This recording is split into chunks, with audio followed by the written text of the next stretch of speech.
মানুষ না, মুস্তাফিজ যেন জিন, উড়লেন ভ্রমণ ক্লান্তিহীন। আরব আমিরাতের বিপক্ষে সিরিজ শেষ করেই চড়ে বসলেন বিমানে। জাতীয় দলের ডিউটি শেষে এবার পালা দিল্লি ক্যাপিটালসের হয়ে খেলা। তবে হাতে সময় একদিন, এর মধ্যে যেতে হবে ভারত, পাড়ি দিতে হবে ২০০০ কিলোমিটারের বেশি।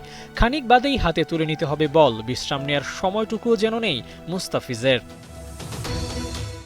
এত ঝক্কি নিয়ে কি আর আইপিএল খেলা যায়? প্রশ্ন যখন জনমনে, তখনই ফিজ দেখালেন ভেলকি। মাঠে নামলেন, বল করলেন, দিল্লির হয়ে সেরা ফিগারটাও ধরে রাখলেন। তবে এমন ঘটনা সাম্প্রতিক সময় একাধিকবার আইপিএলে আর ঘটেনি। কোনো ক্রিকেটারকে একদিনের মধ্যে ডেকে নিয়ে ম্যাচ খেলিয়েছে। এই মোস্তাফিজকেই তো ২০২৩ সালে চার্টার্ড ফ্লাইটে করে নিয়ে বসিয়ে রেখেছিল দিল্লি। কিন্তু এবার তারাই প্রথা ভেঙেছে, বুঝেছে এই ছেলে পারবে।